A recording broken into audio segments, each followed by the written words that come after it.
Hello students, हम पढ़ रहे हैं चैप्टर नंबर 12 जिसका नाम क्या है थर्मोडायनेमिक्स। प्रीवियस जो लेक्चर था एक बार उसका पहले थोड़ा सा रिवाइज कर लेते हैं, फिर आगे चलते हैं। सबसे पहले अपन ने क्या पढ़ा था, थर्मोडायनेमिक्स होती क्या मतलब होता है थर्मोडायनेमिक्स का। इट इज इंटरेक्शन, मतलब branch of physics in which there is interaction of heat and work. मतलब हीट को वर्क में कैसे कन्वर्ट करें और वर्क को वापस हीट में कैसे कन्वर्ट करें, ये अपन किसके अंदर पढ़ते हैं, थर्मोडायनेमिक्स के अंदर। इसके बाद में हमने देखा था कि सिस्टम क्या होता है, सराउंडिंग क्या होता है, जिसकी स्टडी करी जाती है वो सिस्टम और उसके आसपास जो भी है वो सब क्या है, उसकी सराउंडिंग। उसके बाद में अपन ने क्या देखा था, इक्विलिब्रियम के बारे में। एक क्या होता है थर्मल इक्विलिब्रियम। थर्मल इक्विलिब्रियम का मतलब क्या है, वो सिस्टम जिसका टेम्परेचर क्या है, कांस्टेंट, तो अपन उसको क्या बोलेंगे, वो किस में, थर्मल इक्विलिब्रियम में। एक होता है थर्मोडायनेमिक इक्विलिब्रियम। थर्मोडायनेमिक इक्विलिब्रियम का मतलब क्या है कि सिस्टम के जो तीनों वेरिएबल है, प्रेशर, वॉल्यूम और टेम्परेचर, ये चेंज नहीं होने चाहिए। ये कब चेंज नहीं होते, जब सिस्टम पहला होता है मैकेनिकल इक्विलिब्रियम में। मैकेनिकल इक्विलिब्रियम का मतलब क्या है, submission of force on the body कितने हैं, 0। दूसरा होता है thermal equilibrium. Thermal equilibrium, thermal equilibrium का मतलब क्या होता है, टेम्परेचर चेंज नहीं हो रहा है, टेम्परेचर चेंज कितना है, 0, मतलब टेम्परेचर क्या है, कांस्टेंट। इसको अपन क्या बोलते हैं, थर्मल इक्विलिब्रियम। एक होता है third chemical equilibrium. Chemical equilibrium, chemical equilibrium का मतलब क्या है कि सिस्टम के अंदर कोई भी केमिकल प्रोसेस नहीं हो रही है, कुछ भी नया नहीं बन रहा है, तो वो क्या हो जाता है, केमिकल इक्विलिब्रियम। तो मैकेनिकल इक्विलिब्रियम, थर्मल इक्विलिब्रियम और केमिकल इक्विलिब्रियम, ये जब तीनों इक्विलिब्रियम होते हैं तब अपन बोलते हैं कि जो सिस्टम जो है वो किस में है, थर्मोडायनेमिक इक्विलिब्रियम में। थर्मोडायनेमिक इक्विलिब्रियम में, ठीक है। तो ये हो जाता है किसका मतलब, थर्मोडायनेमिक इक्विलिब्रियम का मतलब। उसके बाद अपन ने क्या पढ़ा था कि जो जीरोथ लॉ है वो क्या होता है। तो जीरोथ लॉ के अंदर अपन ने देखा था कि कोई भी दो सिस्टम जो किसी थर्ड सिस्टम से थर्मल इक्विलिब्रियम में है तो आपस में भी किस में होंगे, इक्विलिब्रियम में होंगे।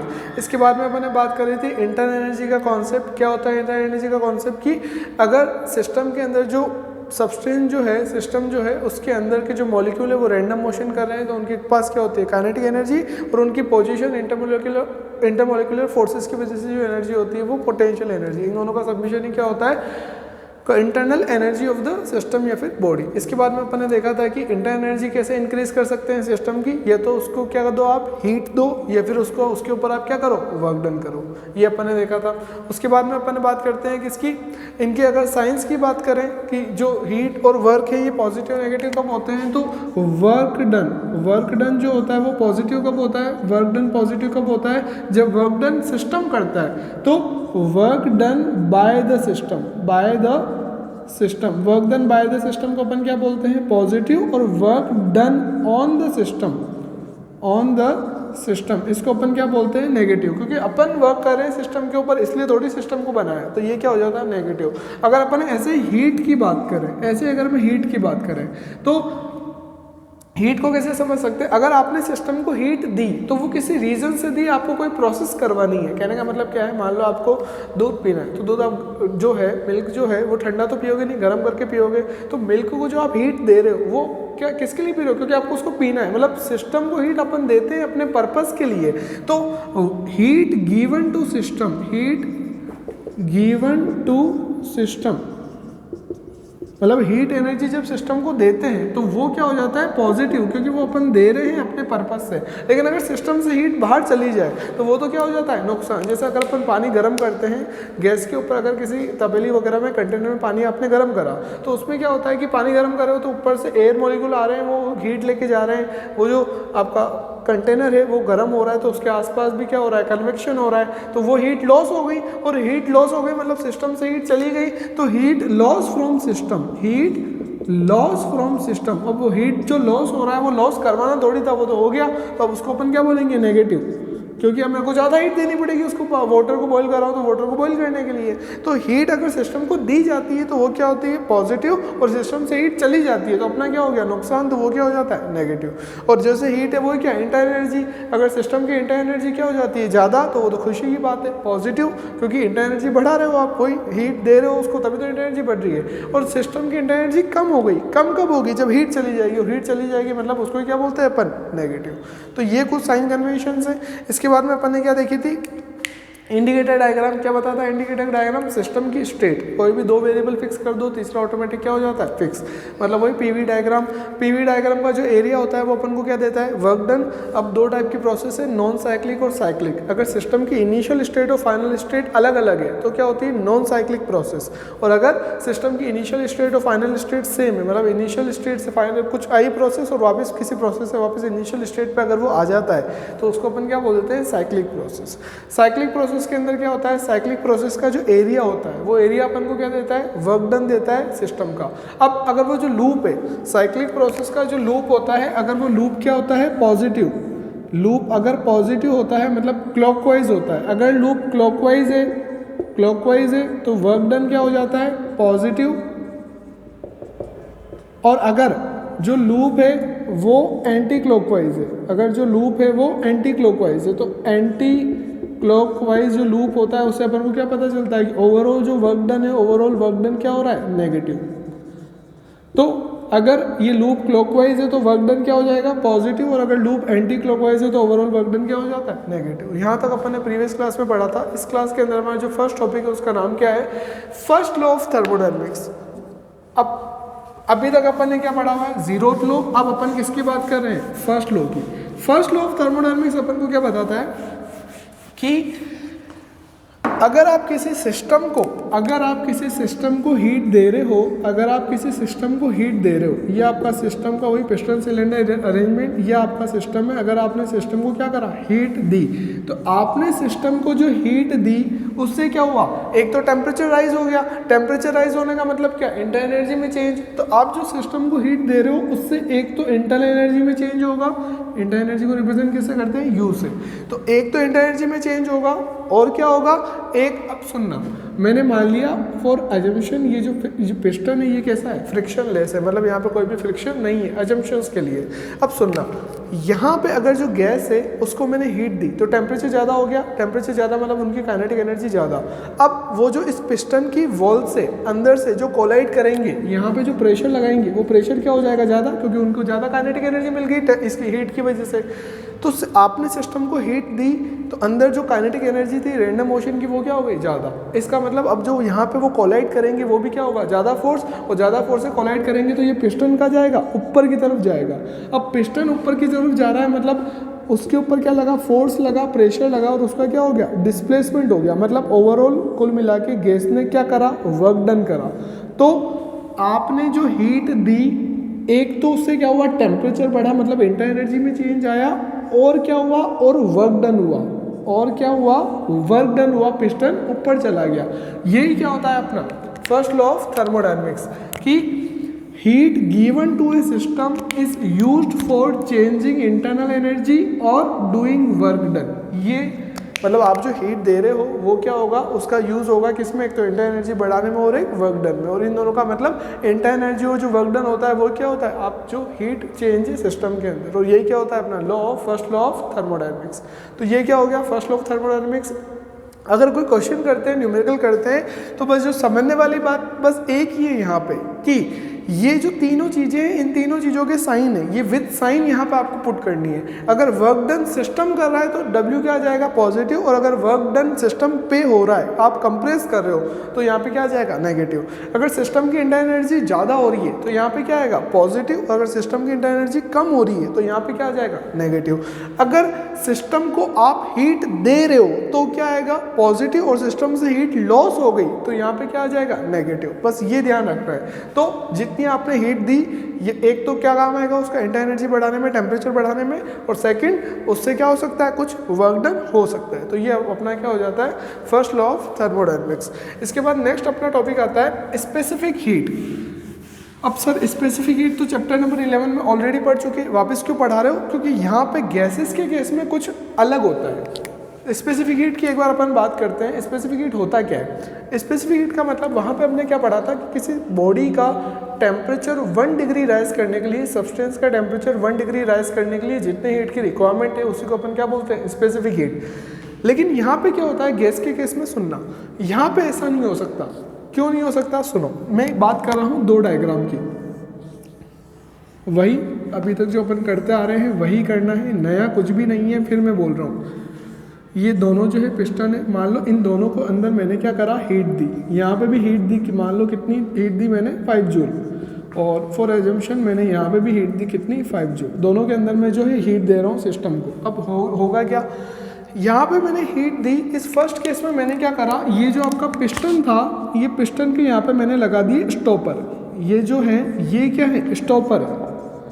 ये स्टॉपर करते क्या है, ये मोशन रोक देते हैं किसका, पिस्टन का। मतलब अंदर से जब गैस का टेम्परेचर ज़्यादा होगा, जब गैस प्रेशर लगाएगी पिस्टन पे, तो पिस्टन ऊपर नहीं जाएगा, तो ये क्या कर देता है, रोक देता है किसको, पिस्टन के मोशन को। मतलब पिस्टन डोंट मूव, मतलब पिस्टन का मोशन नहीं होता, रेस्ट्रिक्ट कर देता है पिस्टन के मोशन को। कौन, ये स्टॉपर। और यहाँ पे ये जो पिस्टन है ये फ्री है मोशन करने के लिए, ये इजीली ऊपर नीचे जा सकता है। अब सुनना हुआ क्या, यहाँ पे जब मैंने क्या करा, सिस्टम को हीट दी, अब होगा क्या, इसके अंदर जो गैस के मॉलिक्यूल हैं, अब ये जो मैंने एनर्जी दी, ये एनर्जी सारी की सारी क्या काम आएगी, यहाँ पे इंटरनल एनर्जी बढ़ाने में। उसका रीज़न क्या है कि जैसे ही मैंने हीट दी, मॉलिक्यूल को ज़्यादा एनर्जी मिल गई, तो वो ज़्यादा काइनेटिक एनर्जी से इधर उधर मोशन करेंगे, ज़्यादा एनर्जी से इसके ऊपर प्रेशर लगाएंगे तो टेम्परेचर बढ़ेगा। ज़्यादा काइनेटिक एनर्जी, ज़्यादा रैंडम मोशन है, मतलब टेम्परेचर बढ़ेगा, ये मेरे को समझ में आता है।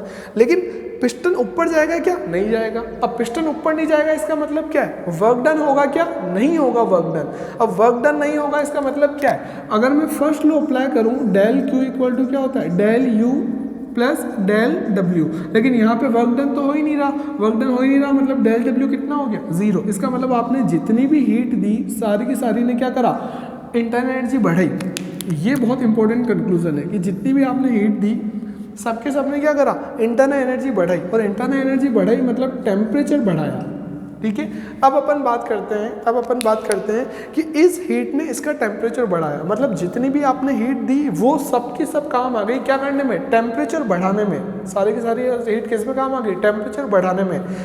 अगर टेम्परेचर बढ़ाने में काम आ गई, इसका मतलब क्या है कि मान लो यहाँ पे 5 जूल एनर्जी से मेरा, एज्यूम करो कि यहाँ पे 5 जूल एनर्जी से मेरा 1 डिग्री राइज हुआ सिस्टम का टेम्परेचर, 1 डिग्री राइज हुआ। ये क्या है, डेल टी क्या है, ये 1 डिग्री क्या है, यहाँ पर चेंज इन टेम्परेचर, कि मतलब मैंने 5 जूल एनर्जी मेरे को चाहिए, 5 जूल एनर्जी चाहिए क्या करने के लिए, 1 डिग्री टेम्परेचर राइज करने के लिए। और ये इसका मतलब इस सिस्टम की 5 जूल क्या हो गई, स्पेसिफिक हीट। आया समझ में, क्योंकि स्पेसिफिक हीट क्या होती है, वो हीट एनर्जी, वो एनर्जी जो सिस्टम को देनी पड़ती है किसके लिए, उसका 1 डिग्री राइज करने के लिए। मान लो कि मैंने यहाँ पे 5 जूल दिया, तब जाके 1 डिग्री राइज हुआ। ठीक है, तो ये यहाँ पे स्पेसिफिक हीट क्या हो जाएगी, स्पेसिफिक हीट कितनी हो गई, 5 जूल। अब यहाँ पे वॉल्यूम चेंज हुआ क्या, नहीं वॉल्यूम तो चेंज नहीं हुआ, क्योंकि आपने क्या लगाते रखा था, स्टॉपर, तो पिस्टन तो ऊपर गया ही नहीं, मतलब वॉल्यूम चेंज नहीं हुआ। और वॉल्यूम चेंज नहीं हुआ, इसका मतलब क्या है कि ये जो स्पेसिफिक हीट थी ये किसके लिए थी, कांस्टेंट वॉल्यूम के लिए। तो इसका मतलब एक कैटेगरी कौन सी हो जाती है, स्पेसिफिक हीट की एक कैटेगरी हो जाती है ये क्या, कि specific heat at constant volume, जिसको अपन रिप्रेजेंट किससे करते हैं, CV से। तो CV क्या होता है, specific heat at constant volume. मतलब आपका पिस्टन मोशन नहीं कर रहा है, तो उस केस में आपकी सारी की सारी एनर्जी किस में काम आ रही है, टेम्परेचर राइज करने में। अब बात करते हैं दूसरे केस की।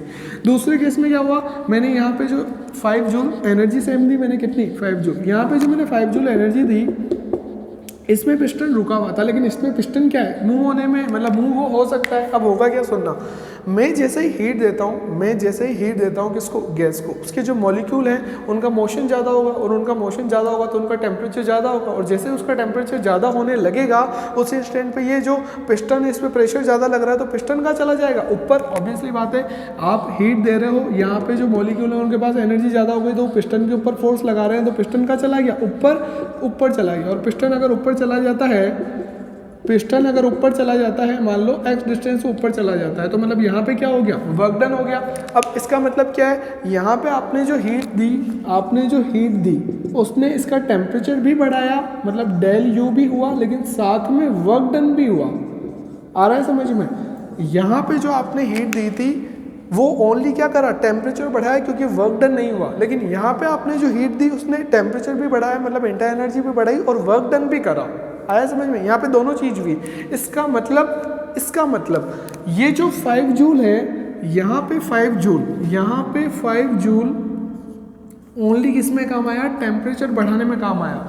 क्या यहाँ पे 5 जूल ओनली टेम्परेचर में काम आ रहा है क्या? आपने कितनी एनर्जी दी? 5 जूल।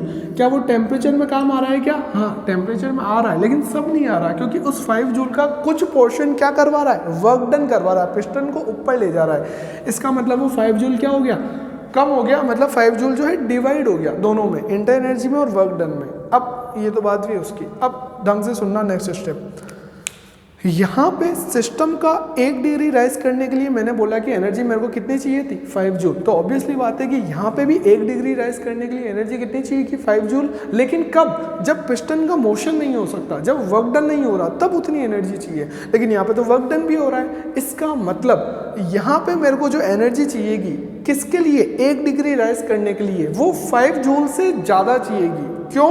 क्योंकि यहाँ पे ओनली एनर्जी टेम्परेचर, वो जो हीट एनर्जी आपने दी यहाँ पे ओनली क्या करवा रही है? टेम्परेचर इंक्रीज करवा रही है। लेकिन यहाँ पे टेम्परेचर के साथ साथ क्या हो रहा है? Work done. इसलिए यहाँ पे आपको 1 डिग्री राइज करने के लिए जो एनर्जी देनी पड़ेगी वो 5 जूल से क्या देनी पड़ेगी? ज़्यादा, क्योंकि टेम्परेचर के साथ क्या हो रहा है? Work done. इसका मतलब इस यहाँ पे जो स्पेसिफिक हीट होगी, यहाँ पे जो स्पेसिफिक हीट होती है उसको क्या बोलते हैं? सीपी। सीपी क्या होता है? Specific heat at constant pressure. Specific heat at constant pressure, ये हो जाती है सेकंड कैटेगरी। अब कांस्टेंट प्रेशर क्यों बोला सर आपने? प्रेशर कांस्टेंट है, ये कैसे पता चला? तो सुनना होगा क्या, जैसे ही आप इसको हीट दोगे अंदर गैस, जैसे ही गैस का टेम्परेचर राइज हुआ, टेम्परेचर राइज मतलब वो प्रेशर लगाएगी, तो जैसे इस पिस्टन के ऊपर प्रेशर ज़्यादा हुआ, पिस्टन क्या हो गया? ऊपर। क्योंकि आपने क्या बोला? पिस्टन जो है मोशन होने के लिए फ्री है, फ्रिक्शन लेस है, पिस्टन ऊपर नीचे क्या हो सकता है? मोशन हो सकता है। तो सुनना वापस हुआ क्या, जैसे ही गैस का टेम्परेचर ज़्यादा हुआ, गैस का टेम्परेचर ज़्यादा हुआ तो गैस क्या करेगी? वही काइनेटिक एनर्जी ज़्यादा हुई, एनर्जी ज़्यादा हुई तो इसके ऊपर क्या लगेगी? प्रेशर लगाएगी। यहाँ से नीचे से ऊपर की तरफ क्या लगाएगी? प्रेशर। और नीचे से ऊपर की तरफ जैसे ही प्रेशर लगाएगी तो उससे हुआ क्या?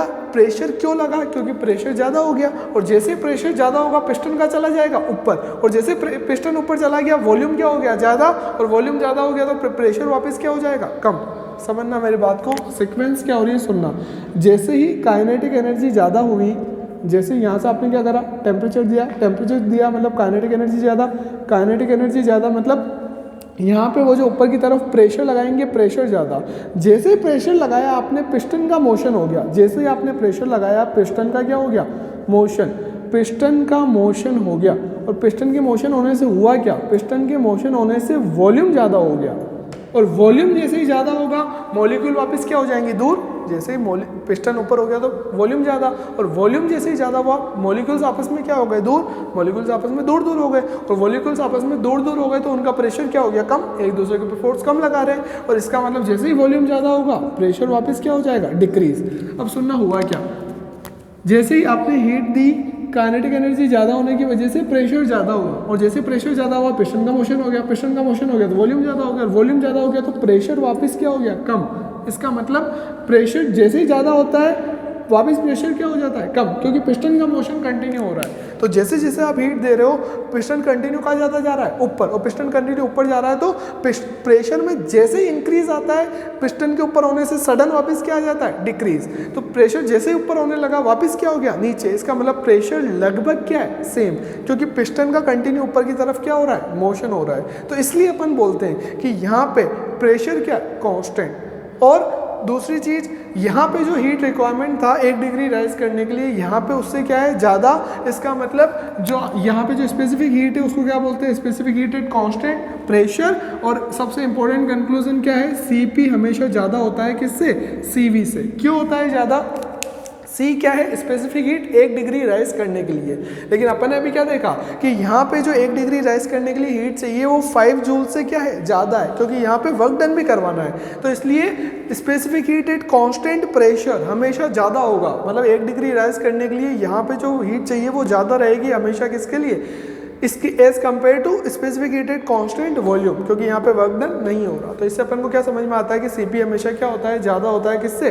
सीवी से। अब वो जो ज़्यादा होता है वो कितना होता है और उनका आपस में रिलेशन क्या होता है वो अपन को जानना है। अब वही जो होता है फेमस रिलेशन के नाम से जाना जाता है। मेयर्स रिलेशन जो होता है क्या होता है, स्पेसिफिक हीट का आपस का रिलेशन होता है और किससे निकलता है, फर्स्ट लॉ के कॉन्सेप्ट से। क्या होता है फर्स्ट लॉ का concept, del Q equal to del U plus del W, ये अपना क्या होता है फर्स्ट लॉ, ठीक है। और स्पेसिफिक हीट जो होता है, स्पेसिफिक हीट का अपना फॉर्मूला होता है क्या है, स्पेसिफिक हीट का फॉर्मूला अपना होता है del Q upon n del T, ये अपना क्या होता है स्पेसिफिक हीट का फॉर्मूला। लेकिन अगर 1 मोल के लिए बात करूँ, 1 मोल के लिए बात करूँ तो एन इक्वल टू क्या हो जाएगा 1, ये होता है अपना स्पेसिफिक हीट का फॉर्मूला। अब अपने स्पेसिफिक हीट होती है कितनी है, एक तो होती है कितनी CV और एक होती है कितनी CP, specific heated constant volume और स्पेसिफिक हीटेड कांस्टेंट प्रेशर। इस केस में क्या होता है कि जितनी भी हीट है सारी की सारी हीट किस में काम आ जाती है, जितनी भी आप सिस्टम को हीट दे रहे हो सारी की सारी हीट किस में काम आ जाती है, इंटरनल एनर्जी में।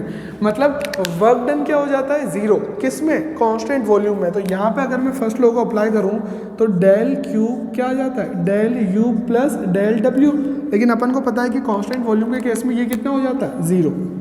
तो डेल क्यू को अपन क्या लिख सकते हैं, डेल यू, तो इसका मतलब में CV, C का जो फॉर्मूला है उसमें डेल क्यू की जगह पे मैं क्या लिख सकता हूँ, डेल यू, तो इसको क्या लिख सकते हैं del U upon del T, ये आ जाती है मान लो इसको इक्वेशन नंबर 1। अब यहाँ पे बात करते हैं, यहाँ पे क्या हो रहा है, दोनों में काम आ रहा है। यहाँ पे क्या हो रहा है कि जो आप हीट दे रहे हो उससे इंटर एनर्जी में भी चेंज आया, प्लस पिस्टन भी ऊपर चला गया, मतलब वर्क डन भी हो गया, ठीक है। इसका मतलब अब यहाँ से अगर C की मैं वैल्यू लिखूँ, CP, ये क्या था CV, ये क्या CP, तो क्या होता है del Q upon del T, del Q upon del T.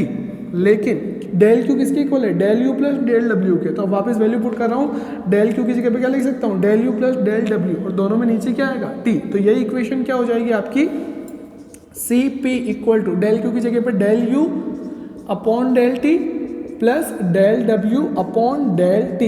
ये इक्वेशन इसमें कन्वर्ट हो गई, मान लो इसको इक्वेशन नंबर 2। ये दोनों क्या होगा, इक्वेशन 1 और 2। अब इक्वेशन 1 और 2 दोनों में से अगर मैं क्या कर रहा हूँ, इक्वेशन 2 में से अगर मैं इक्वेशन 1 को माइनस करूँ, इक्वेशन 2 में से इक्वेशन 1 को अगर मैं माइनस करूँ तो क्या होगा, इसमें से ये माइनस कर रहा हूँ तो क्या होगा, CP माइनस CV क्या आ जाएगा, ये किसके इक्वल है, del U upon del T plus del W upon del T. इसमें से माइनस कर रहा हूँ किसको, del U upon del T को, तो del U upon del T, capital T. Capital T क्या हुआ, टेम्परेचर डिफरेंस। तो यहाँ पे देखो del U upon del T, del U upon del T, तो यहाँ पे क्या बचा, वर्क डन। और वर्क डन का फॉर्मूला कितना होता है, PdV, मतलब PdV अपॉन डेल, वही P डेल V बोल सकते हैं, और अपॉन डेल टी, ठीक है। तो ये आ जाता है अपना ये। अब यहाँ से अपन इसको मान लो इक्वेशन नंबर 3। अब अपन को पता है कि आपकी इक्वेशन कितनी होती है, PV इक्वल टू nRT, ये अपनी इक्वेशन है। इसको अपन 1 मोल के लिए बात करेंगे तो क्या हो जाएगी, PV इक्वल टू RT, दोनों साइड में डिफ्रेंशिएशन करता हूँ तो क्या आ जाएगा मेरा, P del V upon del T. किसके रिस्पेक्ट में कर रहा हूँ, टेम्परेचर के रिस्पेक्ट में। यहाँ पे क्या आ जाएगा, R तो वैसे भी कांस्टेंट है, गैस कांस्टेंट, और ये क्या हो जाएगा, del T upon del T. तो ये मैंने इस इक्वेशन का, ये जो इक्वेशन थी इस इक्वेशन का मैंने वही गैस इक्वेशन जो है, आइडियल गैस इक्वेशन, उसका क्या करा, डिफरेंशिएशन। तो ये इक्वेशन आ गई, इसको मैंने मान लिया इक्वेशन नंबर 4। इसको क्या मान लिया मैंने, इक्वेशन नंबर 4। अब ये ऊपर भी क्या है डेल टी, नीचे भी क्या है डेल टी, तो डेल टी से डेल टी क्या हो गया, कट, ठीक है। ये क्या है, PdV upon del T, PdV upon del T, उसकी वैल्यू किसकी इक्वल आ रही, R। इसका मतलब by equation 3 and 4, by equation 3 and 4 क्या लिख सकते हैं अपन कि जो CP माइनस CV है, CP माइनस CV वो किसके इक्वल आ जाता है, वो आ जाता है अपना PV del V upon del T, और P del V upon del T को अपन क्या लिख सकते हैं, R। तो वो किसके इक्वल आ जाता है, R के। और ये जो होता है इसी को अपन बोलते हैं फेमस मेयर्स इक्वेशन, ये अपनी मेयर्स इक्वेशन होती है। मतलब CP में से अगर CV को अगर मैं माइनस करता हूँ किसी एक पर्टिकुलर सब्सटेंस के लिए तो वो किसके इक्वल आता है, R, जो कि अपना क्या होता है, यूनिवर्सल गैस कांस्टेंट, ठीक है। यहाँ तक क्लियर है, वापस सुन लो। C क्या होती है, स्पेसिफिक हीट। अगर वॉल्यूम कांस्टेंट है तो स्पेसिफिक हीट कांस्टेंट वॉल्यूम, और अगर प्रेशर कांस्टेंट है तो स्पेसिफिक हीट कांस्टेंट प्रेशर। दोनों की अपन ने वैल्यू निकाली, किस में, दोनों में फर्स्ट लॉ अप्लाई करा। फर्स्ट लॉ से जो दोनों की इक्वेशन आती है, CP में से CV को माइनस कर दिया, उसके बाद आइडियल गैस इक्वेशन अप्लाई करी, वैल्यू पुट करी, अपने क्या बता दिया, CP minus CV equal to क्या होता है, R। यहाँ पे ये जो CP अपॉन CV है, CP अपॉन CV, ये रेशियो बहुत बार आता है इक्वेशंस में, तो इस रेशियो को अपन बोल देते हैं गामा, ठीक है। Cp अपॉन Cv किसी भी एक सब्सटेंस के लिए Cp अपॉन Cv का जो रेशियो होता है उसको क्या बोला जाता है, गाम। ठीक है, इसके बाद में नेक्स्ट क्या आता है अपना थर्मोडायनेमिक प्रोसेसेस। अभी तक अपन क्या पढ़ रहे थे, स्पेसिफिक हीट कितने टाइप की होती है और कैसे उनके बीच में रिलेशन होता है। नेक्स्ट अपन देख रहे हैं थर्मोडायनेमिक प्रोसेसेस। थर्मोडायनेमिक प्रोसेस क्या बताती है अपन को, थर्मोडायनेमिक प्रोसेस का मतलब होता है कि अभी तक अपन क्या बात कर रहे थे कि सिस्टम जो है एक स्टेट से दूसरी स्टेट पे जा रहा है। अभी तक अपन ने क्या बात करी कि जैसे सिस्टम जो है एक स्टेट से, मान लो ये अभी पिस्टन है, मान लो ये पिस्टन यहाँ आ जाता है, अभी है 1 पे, ए पे वही, और उससे आ जाता है 2 पे, तो मतलब क्या हो गया, कंप्रेशन हो गया। सिस्टम अगर नीचे आता है मतलब इसका पिस्टन नीचे आता है मतलब क्या हो गया, कंप्रेशन हो गया। अब सुनना, थर्मोडायनेमिक इसका प्रोसेस का मतलब क्या है, जब सिस्टम एक स्टेट से दूसरी स्टेट पे आता है तो एक स्टेट से दूसरी स्टेट पे आने की प्रोसेस को अपन क्या बोलते हैं, थर्मोडायनेमिक प्रोसेसेस। फिर से सिस्टम की एक स्टेट से दूसरी स्टेट पे आने को ही अपन क्या बोलते हैं कि एक थर्मोडायनेमिक प्रोसेस हुई, ये मतलब है इसका। तो थर्मोडायनेमिक प्रोसेस का मतलब उसके जो वेरिएबल्स है उसमें चेंज होना, स्टेट के जो वेरिएबल्स होते हैं प्रेशर, वॉल्यूम, टेम्परेचर, उसमें चेंज होने को ही अपन क्या बोलते हैं, थर्मोडायनेमिक प्रोसेस। जैसे अपन बोल रहे थे ना कि ये क्या है, कंप्रेशन, मतलब ग्राफ कैसा बना आपका, ये ए से ऊपर गए कहाँ पे, बी पे, तो ये ए से बी पे आने को ही क्या बोलते हैं अपन, स्टेट चेंज हो गई। पहले ये स्टेट थी, अब ये स्टेट हो गई, इसी को अपन क्या बोलते हैं, थर्मोडायनेमिक प्रोसेस। थर्मोडायनेमिक प्रोसेस कितने टाइप की होती है, सबसे पहले अपन बात करते हैं नंबर 1 आइसोथर्मल। आइसोथर्मल प्रोसेस का मतलब होता है वो प्रोसेस, आइसोथर्मल प्रोसेस का मतलब क्या है, वो प्रोसेस जहाँ पे आपका जो टेम्परेचर होता है वो क्या होता है, कांस्टेंट। फिर से आइसोथर्मल प्रोसेस का मतलब क्या होता है, वो प्रोसेस जहाँ पे टेम्परेचर क्या होता है, कांस्टेंट। तो वो प्रोसेस जिसमें जो टेम्परेचर है वो क्या है, कांस्टेंट। नेक्स्ट आती है अपने आइसोबैरिक। आइसोबैरिक प्रोसेस क्या होती है, वो प्रोसेस जिसमें प्रेशर क्या होता है, कांस्टेंट। ठीक है, नेक्स्ट आइसोकोरिक। आइसोकोरिक प्रोसेस क्या होती है, वो प्रोसेस जिसमें जो आपका वॉल्यूम है वो क्या होता है, कांस्टेंट। और एडियाबैटिक, एडियाबैटिक अपन ऑलरेडी समझ चुके हैं। और एडियाबैटिक का मतलब क्या होता है, जहाँ पे हीट ट्रांसफर नहीं होता, ट्रांसफर नहीं होता, अलाउ नहीं है, इसका मतलब क्या है, डेल क्यू, मतलब चेंज इन हीट कितना हो जाता है, 0। और यही क्या होती है, एडियाबैटिक प्रोसेस। फिर से आइसोथर्मल प्रोसेस का मतलब क्या होता है, आपकी जो प्रोसेस हो रही है एक स्टेट से दूसरे स्टेट पे आने में आपका जो टेम्परेचर है वो क्या है, कांस्टेंट। अगर एक स्टेट से दूसरे स्टेट पे आने में टेम्परेचर कांस्टेंट है तो उस प्रोसेस को अपन क्या बोलते हैं, आइसोथर्मल। अगर प्रेशर कांस्टेंट है तो आइसोबैरिक, अगर वॉल्यूम कांस्टेंट है तो आइसोकोरिक, और अगर हीट ट्रांसफर नहीं हो रहा तो उसको क्या बोल देते हैं, एडियाबैटिक प्रोसेस। तो ये अपनी प्रोसेसेस हो जाती है कितने टाइप की, 4 टाइप की अपन को प्रोसेस हो जाती है। ठीक है, इसके बाद में नेक्स्ट अपनी आती है quasi static process. Quasi static process का मतलब होता है, क्वासी स्टैटिक प्रोसेस का मतलब है, क्वासी मतलब नियरली स्टैटिक। क्वासी स्टैटिक मतलब का मतलब क्या है, क्वासी का मतलब होता है नियरली, स्टैटिक मतलब रेस्ट, मतलब वो प्रोसेस जो बहुत स्लो होती है, बहुत ज़्यादा स्लो। मतलब मान लो ये पिस्टन यहाँ पे है तो ये बिल्कुल डिफरेंशियल लेंथ चल रहा है, मतलब इस पिस्टन को यहाँ से यहाँ आने में बहुत टाइम लग जाएगा, बहुत कितना सालों लग जाएंगे। तो वो प्रोसेस जो हो तो रही है लेकिन नियरली स्लो हो रही है, 10 स्पीड पे हो रही है, उसको अपन क्या बोल देते हैं कि वो जो प्रोसेस है वो क्या हो जाती है, क्वासी स्टैटिक प्रोसेस। क्यों करते हैं ऐसा, तो ये जो कॉन्सेप्ट है क्वासी स्टैटिक प्रोसेस का, ये क्यों आया, ये आया कि आपका जो सिस्टम है वो थर्मल और केमिकल इक्विलिब्रियम में रहे सराउंडिंग से। फिर से सुनना मैंने क्या बोला, आपका जो सिस्टम है वो थर्मल और केमिकल इक्विलिब्रियम में रहे, किससे, सराउंडिंग से, इसलिए अपन ये प्रोसेस बोलते हैं। ठीक है, थर्मल इक्विलिब्रियम का मतलब क्या है कि अगर ये नियरली स्लो आएगा, मतलब इतना स्लो आ रहा है कि जैसे ही मान लो ये पिस्टन थोड़ा नीचे आया, थोड़ा नीचे आएगा तो जैसे अंदर प्रेशर ज़्यादा होगा, प्रेशर ज़्यादा होने से जैसे टेम्परेचर ज़्यादा होगा तो जो हीट डेवलप हुई वो इस सिलेंडर की वॉल से कहाँ चली जाएगी, बाहर चली जाएगी, तो टेम्परेचर वापस क्या हो जाएगा, सेम। इसका मतलब जब पिस्टन नीचे आ रहा है धीरे धीरे तो अंदर का टेम्परेचर चेंज नहीं हो रहा, इतना धीरे नीचे आ रहा है, क्योंकि सडन लेके आ जाओगे तो सडन टेम्परेचर ज़्यादा हो जाएगा। तो इसका मतलब क्या है, इतना स्लो नीचे आ रहा है पिस्टन की, जैसे ही थोड़ा नीचे आया उससे जो हीट डेवलप हुई यहाँ से वॉल से कंडक्ट होकर कहाँ चली गई, बाहर, तो टेम्परेचर वापस क्या हो गया, सेम।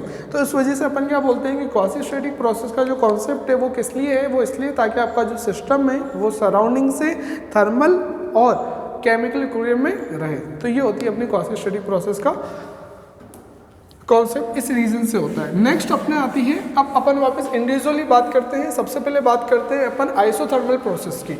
अब इंडिविजुअली अपन डिटेल में बात करते हैं कि ये प्रोसेस क्या होती है और किस टाइप से करा जाता है इन प्रोसेस को। सबसे पहले अपन बात कर रहे हैं आइसोथर्मल प्रोसेस। आइसोथर्मल प्रोसेस क्या होती है? वो प्रोसेस जिसके अंदर टेम्परेचर क्या रहता है, सेम। फिर से आइसोथर्मल प्रोसेस क्या होती है? वो प्रोसेस जिसमें जो आपका टेम्परेचर है वो क्या रहेगा, सेम। अब टेम्परेचर सेम कब रहेगा? सुनना, अभी अपन ने बात करी, अभी अपन ने कौन सा कॉन्सेप्ट नाम में लिया, क्वासिस्टेटिक को, इसी के लिए ही पढ़ा था, ठीक है।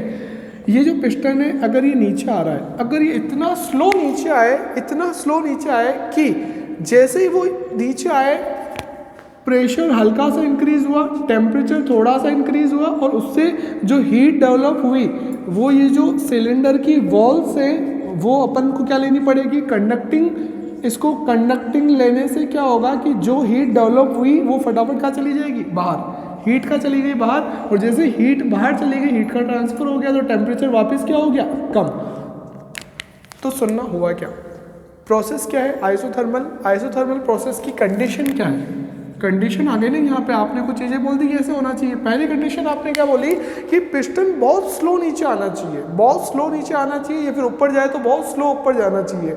उससे क्या होगा कि अंदर का टेम्परेचर क्या रहेगा, सेम। क्योंकि अंदर का टेम्परेचर सेम ओनली कब रह सकता है, जब प्रोसेस नियरली क्वासिस्टेटिक हो, लगभग प्रोसेस बहुत स्लो हो रही हो। तो फर्स्ट तो क्या हो जाती है कंडीशन की प्रोसेस जो है वो क्या होनी चाहिए, बहुत ज़्यादा स्लो होनी चाहिए, चाहे एक्सपेंशन हो रहा हो या फिर कंप्रेशन हो रहा हो, कुछ भी हो, लेकिन बहुत स्लो होना चाहिए। नंबर सेकंड, जो भी अंदर हीट डेवलप होती है, जैसे मान लो कि आप कंप्रेशन कर रहे हो तो जो हीट डेवलप हो रही है, टेम्परेचर राइज हो रहा है, तो वॉल इतनी ज़्यादा कंडक्टिंग होनी चाहिए कि हीट फटाफट कहाँ चली जानी चाहिए, बाहर। फास्टली हीट बाहर चली जानी चाहिए। हीट बाहर चली जाएगी तभी जाके क्या होगा, टेम्परेचर सेम। क्योंकि जैसे टेम्परेचर थोड़ा बढ़ा, हीट बाहर चली जाएगी तो टेम्परेचर वापस क्या आ गया, कम। और कम हो गया तो उसको अपन क्या बोल देते हैं, टेम्परेचर नियरली क्या है, कॉन्स्टेंट। इसलिए अपन इसको क्या बोल देते हैं कि नेक्स्ट जो वॉल्स है वो कैसी होनी चाहिए, परफेक्टली कंडक्टिंग वॉल्स होनी चाहिए, कंडक्टिंग वॉल्स। फिर से पहली क्या है इसकी कंडीशन है, स्लो प्रोसेस। सेकंड क्या हो जाती है, परफेक्टली कंडक्टिंग वॉल्स। पहली कंडीशन क्यों है, क्योंकि अगर स्लो होगा तभी temperature constant, number 1। Number 2, perfectly conducting wall होगी तभी अंदर जो टेम्परेचर राइज होगा उसको बाहर से हीट एक्सचेंज से अपन फटाफट करके टेम्परेचर मेंटेन कर सकते हैं। नेक्स्ट इसके बारे में आता है कि इसकी वर्क डन क्या होगा। और वर्क डन का अपना फॉर्मूला क्या होता है, वर्क डन अपना होता है इंटीग्रेशन ऑफ V1 से V2 PdV। ये अपनी होती है वर्क डन की आइडियल इक्वेशन जो अपन काम में लेते हैं एक्सपेंशन में, इस पे कंप्रेशन में। अब अपनी आइडियल गैस इक्वेशन क्या होती है, PV = nRT। अब ये जो है अपन को पता है कि n क्या है, कांस्टेंट, r भी क्या है, कांस्टेंट। और आइसोथर्मल प्रोसेस के अंदर टेम्परेचर भी क्या है, कांस्टेंट, मतलब ये भी क्या हो गया, कांस्टेंट। कुल मिला के PV nRT ये तीनों के तीनों क्या हो गए, कांस्टेंट। और तीनों के तीनों कांस्टेंट हो गए। इसका मतलब मैं क्या बोल सकता हूँ कि PV जो है वो क्या है, कांस्टेंट है, ठीक है। PV का मतलब भी क्या है, कांस्टेंट। और PV अगर कांस्टेंट है तो यहाँ से अगर मैं P की वैल्यू निकालूँ तो वो P की वैल्यू कैसे निकलेगी, यहाँ से PV = nRT/V। Ideal gas equation से अगर मैं P की वैल्यू निकालता हूँ तो P की वैल्यू कितनी आती है, nRT/V। अब ये आ जाता है nRT/V, इसको मैं बोल दिया इक्वेशन नंबर 2। अब मेन बात क्या आती है सर, इस इक्वेशन की रिक्वायरमेंट क्या पड़ी। इस इक्वेशन की रिक्वायरमेंट इसलिए पड़ी क्योंकि यहाँ पे वर्क डन क्या है, PdV, मतलब डिफरेंशिएशन इंटीग्रेशन अपन कर रहे हैं किसके रेस्पेक्ट में, वॉल्यूम के रेस्पेक्ट में। अब यहाँ पे क्या बचा, P। अब P कांस्टेंट है, ये वेरिएबल है, ये कैसे पता चलेगा, अगर P V की वजह से चेंज हो रहा है तो वो क्या है, वेरिएबल है। और अगर P V के रेस्पेक्ट में कांस्टेंट है तो वो क्या हो जाता है, कांस्टेंट। तो कांस्टेंट को कहाँ निकाल देंगे, बाहर। तो ये पता करने के लिए मैंने आइडियल गैस इक्वेशन देखी, तो वहां से क्या पता चला कि जो P है, P जो प्रेशर है उसकी टर्म में क्या आ रहा है, वॉल्यूम आ रहा है। और वॉल्यूम के रेस्पेक्ट में ही तो कर रहे हैं, इसका मतलब P क्या हो गया, वेरिएबल हो गया। आ रहा है समझ में। तो इस इक्वेशन से P की वैल्यू कहाँ पुट करें, इक्वेशन 1 में। तो वर्क डन कितना आ जाएगा मेरे पास, इंटीग्रेशन ऑफ V1 से V2 P कितना, nRT/V dV। nRT क्या है, कांस्टेंट का आ जाएगा बाहर, तो क्या आ जाएगा nRT इंटीग्रेशन ऑफ V1 से V2 1/V dV। और 1/V का इंटीग्रेशन क्या होता है, log V। तो W = nRT log V1 से V2, ये क्या करा अपन ने, इंटीग्रेशन का फॉर्मूला अप्लाई करा बस सिंपली। नेक्स्ट लिमिट पुट कर रहा हूँ तो लिमिट पुट क्या हो जाएगी, W इक्वल टू NRT, पहले अपर लिमिट तो क्या हो जाएगी log V2 minus log V1 और log M minus log N, formula क्या होता है log M upon N।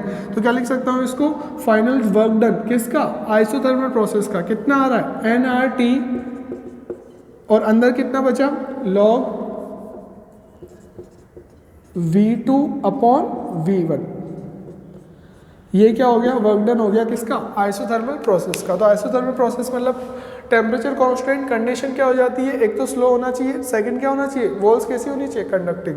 Work done निकालते हैं, वर्क डन में वही इक्वेशन ली, इक्वेशन से अपन ने क्या देख लिया कि प्रेशर जो है किसका फंक्शन आ रहा है, NRT अपन V, ये तो तीनों कांस्टेंट है लेकिन ये वेरिएबल है और इसी के रेस्पेक्ट में यहाँ पे क्या हो रहा है, इंटीग्रेशन, इसलिए P की वैल्यू यहाँ पे पुट करी, सिंपल इंटीग्रेशन करा, इसके बाद कुछ भी नहीं है। वर्क डन का ये क्या आ गया आपका फॉर्मूला, ये ln क्या है, log बेस E है, उसको 10 में कन्वर्ट कर सकते हैं इजिली, तो ये आपका फाइनल क्या निकल जाता है, कंक्लूजन।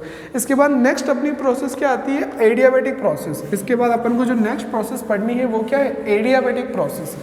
एडियाबैटिक प्रोसेस क्या होती है, जिसके अंदर अपन ऑलरेडी पढ़ चुके हैं कि जिसके अंदर हीट ट्रांसफर नहीं होता, डेल क्यू कितना हो जाता है, 0। फिर से एडियाबैटिक प्रोसेस क्या होती है, जिसके अंदर हीट लॉस नहीं होता, एडियाबैटिक प्रोसेस।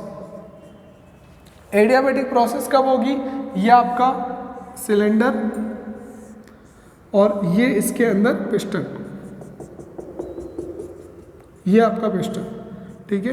अब प्रोसेस के अंदर क्या है, अब पहली बात तो क्या है कि ये जो वॉल है ये कंडक्टिंग होनी चाहिए क्या, नहीं, क्योंकि एडियाबैटिक का मतलब ही क्या है कि हीट का लॉस नहीं हो रहा चाहिए, और हीट का लॉस कब नहीं होगा, जब वॉल्स कैसी होगी, इंसुलेटेड वॉल्स होगी या फिर एडियाबैटिक वॉल्स होनी चाहिए, मतलब लगभग क्या होनी चाहिए, इंसुलेटर वॉल्स होनी चाहिए, इंसुलेटेड वॉल्स होनी चाहिए आपकी। दूसरी क्या है, अब ऑब्वियसली बात है कि अगर आप उसको, अब हीट का लॉस नहीं हो तो ऐसा क्या करो कि हीट का लॉस नहीं हो, मतलब हीट बाहर जाए नहीं। अब देखो जनरल अगर अपन थोड़ी भी प्रैक्टिकल बात करें तो कोई भी मटेरियल ले लो, अगर अंदर आप टेम्परेचर राइज हो रहा है तो हीट बाहर तो जाएगी, ऑब्वियसली बात है, अगर अंदर टेम्परेचर राइज हो रहा है तो हीट तो बाहर जाएगी। अब अपन एक हीट ट्रांसफर से अगर अपन कंडक्शन की बात करें तो कंडक्शन का कॉन्सेप्ट याद करो कि Q प्रोपोर्शनल होता है टाइम के, कि मतलब जितने टाइम तक रखोगे उतने टाइम तक हीट का ट्रांसफर होगा। तो यहाँ से अपन को एक ट्रिक समझ में आती है, क्या समझ में आती है कि अगर मैं इस प्रोसेस को होने में टाइम ही ना दूँ तो हीट का ट्रांसफर लगभग कितना हो जाएगा, 0। अब टाइम ही ना दूँ से क्या मतलब है, ऑब्वियसली बात है सर यहाँ से यहाँ आने में टाइम तो लगेगा। मान लो अगर मैं कंप्रेस कर रहा हूँ पिस्टन को, मेरे को यहाँ से यहाँ पे लाना है, A से B पे लाना है, तो यहाँ से यहाँ आने में टाइम तो लगेगा ना, मैंने कहा हाँ टाइम तो लगेगा, लेकिन वो बिल्कुल मिनिमम लगना चाहिए। और बिल्कुल मिनिमम कब लगेगा, जब पिस्टन सडन यहाँ से यहाँ आ जाएगा, क्योंकि सडन यहाँ से यहाँ आ जाएगा तो वॉल से हीट ट्रांसफर होने के लिए टाइम ही नहीं मिलेगा। आया समझ में, इसलिए अपन क्या बोल देंगे कि हीट ट्रांसफर कितना हो गया, 0। तो इसकी जो कंडीशन हो जाती है, एडियाबैटिक प्रोसेस की जो कंडीशन हो जाती है वो क्या कंडीशन हो जाती है कि चाहे आप एक्सपेंशन करो चाहे आप कंप्रेशन करो, लेकिन एक्सपेंशन और कंप्रेशन दोनों क्या होना चाहिए, सडन होने चाहिए, मतलब बहुत फास्ट होने चाहिए। क्या, चाहे एक्सपेंशन करो या फिर चाहे कंप्रेशन करो, ये तो फर्स्ट कंडीशन हो गई। सेकंड कंडीशन क्या है, जो वॉल्स है वो क्या होनी चाहिए, इंसुलेटेड होनी चाहिए, या फिर अपन क्या बोल सकते हैं इंसुलेटेड वॉल्स को एडियाबैटिक वॉल्स। इसके बाद अपन वही सेम जैसे वहाँ पे भी क्या निकाला था, वर्क डन, यहाँ पे भी अपन को क्या निकालना है, वर्क डन निकालना है। तो अब अपन क्या कर रहे हैं, वर्क डन निकाल रहे हैं किसके अंदर, इन एडियाबैटिक प्रोसेस के अंदर। एडियाबैटिक प्रोसेस का जो वर्क डन होता है वो अपन को निकालना है। तो वर्क डन का जो फॉर्मूला है, सिंपली वर्क डन का फॉर्मूला जो होता है वो क्या होता है, इंटीग्रेशन ऑफ V1 से V2 P dV, ये अपना फॉर्मूला होता है वर्क डन का। वापस अपन जब रिलेशन निकालते हैं, अब देखो यहाँ पे क्या है, वॉल्यूम और ये क्या है, प्रेशर, मतलब मेरे को प्रेशर का और वॉल्यूम का रिलेशन निकालना है। तो एडियाबैटिक प्रोसेस के लिए जब इसका रिलेशन निकाला जाता है फर्स्ट लॉ की हेल्प से, तो वो रिलेशन आता है PV की power gamma equal to constant, ये आता है रिलेशन, जहाँ पे जो गामा है वो गामा क्या है, अपन ऑलरेडी समझ चुके हैं कि गामा क्या है, रेशियो किसका, CP अपॉन CV का। तो ये रिलेशन आता है फर्स्ट लॉ की हेल्प से जब अपन निकालते हैं प्रेशर और वॉल्यूम का रिलेशन। तो अब यहाँ से मान लिया कि ये जो कांस्टेंट है ये कितना है, K, तो अब यहाँ से मेरे को वैल्यू किसकी चाहिए, P की, क्योंकि यहाँ पे पुट करना है, तो P कितना निकल जाएगा यहाँ पे, K अपॉन वी की पावर माइनस गामा, सॉरी नीचे आएगा तब कितना आएगा प्लस गामा, और इसको और क्या लिख सकता हूँ कि ये ऊपर आएगा तो क्या हो जाएगा वी की पावर माइनस गामा। इस इक्वेशन को मैंने मान लिया इक्वेशन नंबर 2। इस इक्वेशन P की वैल्यू इक्वेशन 1 में पुट कर रहा हूँ, जैसे पहले करा था, बिल्कुल सेम प्रोसीजर है। तो W वर्क डन कितना आ जाएगा V1 से V2, P की जगह पे क्या लिख सकता हूँ K V की पावर माइनस गामा और DV। K क्या है कांस्टेंट, कहाँ आ जाएगा बाहर, V की पावर गामा मतलब वही x की पावर n। क्या फॉर्मूला होता है इंटीग्रेशन का, x की पावर n+1 अपॉन n+1। तो कितना हो जाएगा इंटीग्रेशन K का K और इंटीग्रेशन कितना हो जाएगा V x की पावर n+1। n कितना है यहाँ पे एक बार देख लो, अगर किसी को कन्फ्यूज़न हो रहा है तो क्या फॉर्मूला होता है x की पावर n+1 अपॉन n+1। यहाँ पे जो n है वो n यहाँ पे कितना है माइनस गामा है, ठीक है। तो क्या हो जाएगा v की power minus gamma +1 upon minus gamma +1, ठीक है। और लिमिट पुट कर रहे हैं तो ये अपर लिमिट क्या है v2 और लोअर लिमिट क्या है v1। यहाँ पे नेक्स्ट कंटिन्यू देखो, जो वर्क डन है, वर्क डन यहाँ से कितना निकल जा रहा है, work done equal to k का k अप और k और अपॉन में क्या आ रहा है 1 माइनस गामा, और उसके बाद में लिमिट पुट कर रहे हैं तो अपर लिमिट क्या आ जा रही है वहाँ पे v2 1 माइनस गामा और उसके बाद minus lower limit v1 1 minus gamma, ठीक है। कंफ्यूज मत होना, माइनस गामा +1 को मैं क्या लिख सकता हूँ 1 माइनस गामा, ठीक है। प्लस की टर्म पहले लिख रहा हूँ, कुछ नहीं लिमिट पुट करिए और कुछ भी नहीं करा, simply upper limit minus lower limit, ठीक है। अब इसके बाद अपन क्या समझ सकते हैं, k है, अगर इस k को मैं अंदर अगर मल्टीप्लाई करता हूँ तो यहाँ पे भी क्या आ जाएगा k और यहाँ पे भी क्या आ जाएगा k। सर इसको अंदर मल्टीप्लाई क्यों करा, उसका रीजन क्या है सुनो। k जो है k को मैं और क्या लिख सकता हूँ, यहाँ से बहुत ढंग से देखना, ये पी वी की पावर गामा क्या है कांस्टेंट, इसका मतलब क्या है P1 V1 की पावर गामा इक्वल हो जाएगा किसके P2 V2 की पावर गामा इक्वल हो जाएगा किसके कांस्टेंट के। मेरे को दो ही टर्म चाहिए क्योंकि वॉल्यूम 1 से 2 जा रहा है तो टर्म भी कितनी चाहिए 2। इसका मतलब क्या है, अब बहुत ढंग से सुनना स्टेप्स जो चल रही है। K को मैं क्या लिख सकता हूँ, K को मैं P1 V1 की पावर गामा भी लिख सकता हूँ और K को मैं P2 V2 की पावर गामा भी लिख सकता हूँ, ये कहने का मतलब है। अब यहाँ पे K किसके साथ आ रहा है V2 के साथ आ रहा है, तो यहाँ पे मैं K की जगह पे क्या लिखूंगा, यहाँ पे मैं क्या लिखूंगा P2 V2 की पावर गामा, आया समझ में। और यहाँ पे V1 टर्म आ रही है तो यहाँ पे मैं इसको क्या लिखूंगा P1 V1 की पावर गामा। अब उससे होगा क्या वो सुनना है आपको, तो W equal to 1 upon 1 minus gamma क्या आ जाएगा P2 का P2 V2 की पावर गामा, ये तो ये जो रखा और ऊपर बचा क्या जो ऑलरेडी है V2 की पावर 1 माइनस गामा, इधर क्या आ जाएगा माइनस P1 V1 की पावर गामा और बच क्या रहा है ऑलरेडी यहाँ पे V1 की पावर 1 माइनस गामा। इससे हुआ क्या सुनो, ये भी क्या है V2 ये भी क्या है V2, बेस सेम है, पावर क्या हो जाएगी ऐड हो जाएगी, तो इसकी जो नेक्स्ट टर्म है वो क्या आ जाएगी W equal to 1 upon 1 minus gamma P2, दोनों का बेस क्या है V2। अब ये पावर क्या है इनकी, ये इधर क्या है गामा और उधर पावर ऐड करनी है, ऐड कितनी करनी है 1 माइनस गामा, तो 1 माइनस गामा, गामा से गामा क्या हो गया कट, बचा कितना 1 और 1 को लिखो मत लिखो फर्क नहीं पड़ता, ठीक है। नेक्स्ट माइनस, अब इधर क्या आ रहा है P2 V2 तो ऑब्वियसली बात है उधर कितना आएगा P1 V1, ठीक है। अब इसमें अपन और क्या लिख सकते हैं, गामा जो माइनस में आ रहा है इसको प्लस में लाने के लिए अपन क्या कर रहे हैं माइनस से मल्टीप्लाई कर रहे हैं ऊपर नीचे, तो वही जो इक्वेशन है वो क्या हो जाएगी 1 अपॉन 1 माइनस गामा को माइनस से मल्टीप्लाई करूंगा तो क्या हो जाएगा माइनस गामा माइनस 1 और ऊपर उधर क्या बचेगा P2 V2 पहले आ रहा है तो माइनस से मल्टीप्लाई करूंगा तो P1 V1 पहले आ जाएगा, तो इक्वेशन क्या हो जाएगी P1 V1 minus P2 V2। ये क्या निकल गया आपका वर्क डन की इक्वेशन, कौन सी प्रोसेस के लिए एडियाबैटिक प्रोसेस के लिए, ठीक है। तो ये अपने क्या निकल गई वर्क डन की इक्वेशन कौन सी प्रोसेस के लिए, एडियाबैटिक प्रोसेस के लिए। तो ये अपना वर्क डन निकल जाता है एडियाबैटिक प्रोसेस का।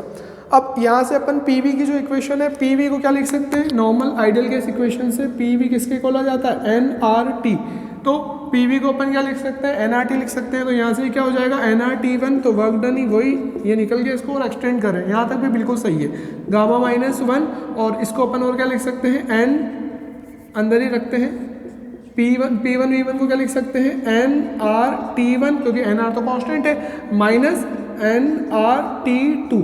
अब NR दोनों क्या है कॉमन है तो बाहर ले लिए, तो यहाँ पे अंदर बचेगा क्या, यहाँ पे इस इक्वेशन में NR कॉमन आ गया तो अंदर क्या बचा T1 माइनस T2, बस कुछ भी नहीं है। PV को NR के टर्म्स में कन्वर्ट करा और ये अपना क्या निकल जाता है वर्क डन किसके लिए एडियाबैटिक प्रोसेस के लिए।